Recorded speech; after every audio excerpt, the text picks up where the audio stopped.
Assalamualaikum warahmatullahi wabarakatuh. Eh, Kali ini saya akan menjabarkan materi mengenai media penyimpanan dari mata kuliah pengantar ilmu komputer di Universitas Muhammadiyah Papua dan pengantar teknologi informasi di Universitas Muhammadiyah Sidoarjo. Baik, kita masuk di pengertian. Ya. Pengertian dari media penyimpanan atau computer data storage merupakan media yang digunakan dengan fungsi untuk menyimpan berbagai macam data digital yang tersedia pada perangkat komputer dengan waktu tertentu sehingga dapat dibaca dan dibuka kembali untuk diproses ulang pada perangkat. Nah, salah satu perangkat keras yang paling mengalami perubahan yang sangat pesat itu berada di bagian ini ya, penyimpanan data komputer. Nah, peran media penyimpanan data ini sangat penting dari perangkat komputer. Kenapa? Karena penyimpanan data ini mengatur bagaimana berjalannya sebuah proses dan menyimpan data dengan aman. Nah, media penyimpanan komputer ini bisa dibagi menjadi tiga, yaitu media penyimpanan magnetik, media penyimpanan optikal, dan media penyimpanan awan. Untuk kapasitas penyimpanan, ya, eh, dalam kategori apapun itu, dia dihitung di dalam satuan byte.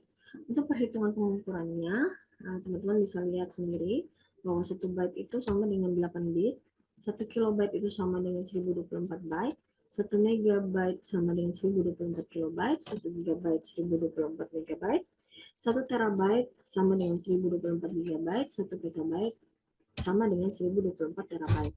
Untuk saat ini, penyimpanan media penyimpanan yang paling besar ukurannya itu berada di satuan petabyte.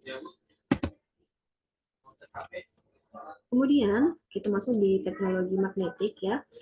Penyimpanan magnetik merupakan media penyimpanan yang termasuk dalam penyimpanan sekunder atau secondary storage yang paling banyak dipakai di sistem komputer modern saat ini karena memiliki kelebihan kapasitas penyimpanannya ini lebih besar dari media penyimpanan yang lain, bahkan sudah sampai di uh, petabyte dan kecepatan aksesnya juga sangat tinggi. Hanya saja kekurangannya itu memang harganya lebih mahal dibandingkan dengan media penyimpanan yang lain. Jadi, ini adalah contoh beberapa contoh macam penyimpanan media magnetik ya. Diawali dengan disket ya. Jadi kalau teman-teman tahu awal dari media penyimpanan magnetik itu yang pertama kali muncul itu adalah disket. Setelah disket, teman-teman bisa melihat bahwa perkembangan dari disket atau dengan dikatakan dengan floppy disk ya. Disket ini ditemukan pada tahun 1969 dan dia hanya memiliki kapasitas penyimpanan sekitar 80 kilobyte. Bahkan yang paling besar penyimpanannya itu sebanyak di 256 kilobyte. Ya. Selain itu, memiliki kemampuan dapat ditulis kembali. Jadi, teman-teman bisa menghapus, kemudian mengisi lagi, menghapus, dan mengisi lagi seperti itu. Kemudian selanjutnya ada hard disk. Hard disk ini adalah media penyimpanan yang bahkan sampai saat ini masih kita gunakan ya. Nah, jenis hard disk ini bersifat tetap, jadi tidak perlu keluar masukkan seperti disket ya. Kalau disket itu harus kalian misalnya pakai jika mau dibaca kalian harus masukkan, jika mau diganti yang lain, mau membaca data yang lain kalian harus memasukkan yang lain, jadi harus dikeluar masukkan.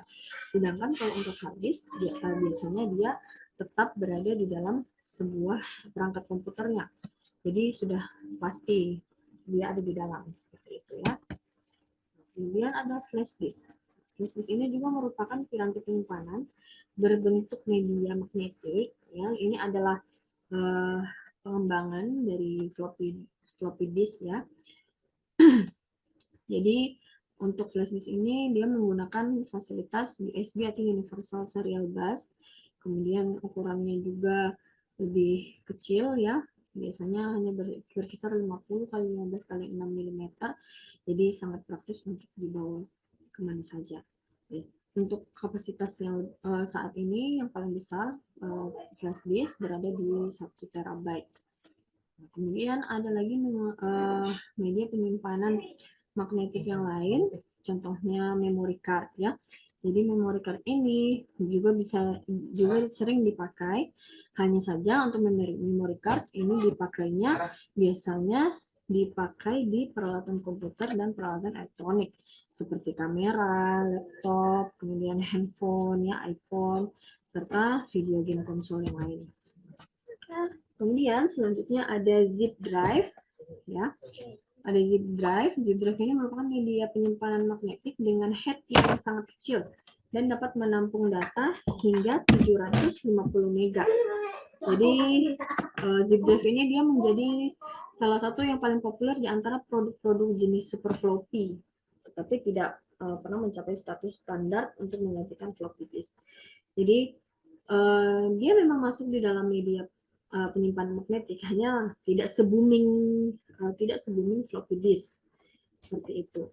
Dan posisi zip drive akhirnya akan tergantikan oleh keberadaan CD-RW ya, kemudian CD-R dan lain-lain seperti itu. Oke, kita masuk di jenis yang selanjutnya yaitu jenis optical drive. Jadi untuk penyimpanan optical drive ini merupakan media yang menyimpan data komputer yang dapat ditulis dan dibaca dengan menggunakan laser bertenaga rendah.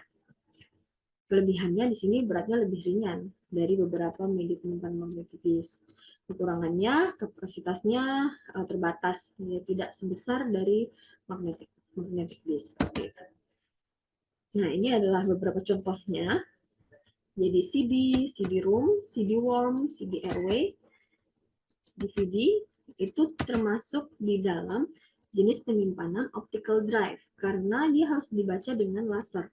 Jadi pembaca CD atau pembaca DVD itu biasanya yang sering kita baca CD-ROM atau DVD-ROM. Itu di dalamnya jika teman-teman perhatikan ada semacam laser yang fungsinya untuk membaca isi dari optical drive seperti itu ya.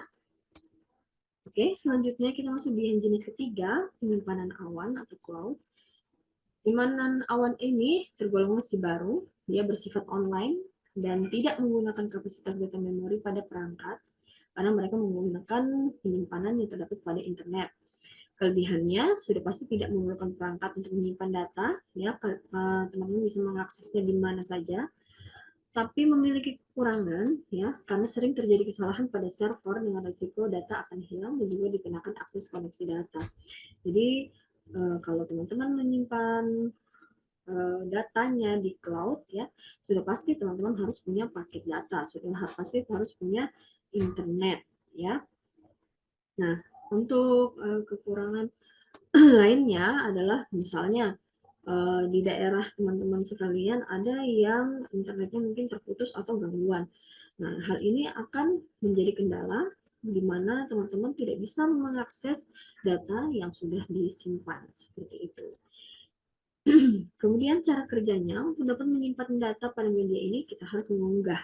Jadi kita harus mengunggah file yang akan kita simpan ke dalam cloud yang sudah kita pilih seperti itu ya.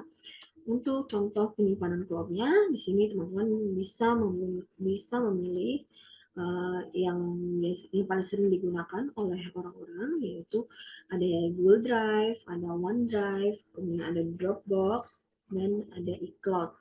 Itu adalah contoh dari beberapa media penyimpanan cloud yang paling sering digunakan.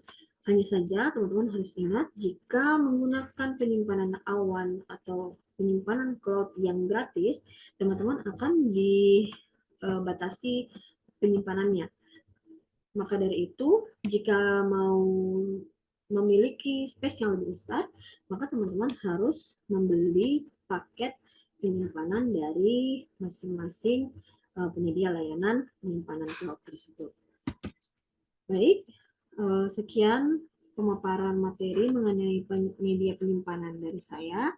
Semoga dapat diterima dan dapat dipahami. Terima kasih. Wassalamualaikum warahmatullahi wabarakatuh.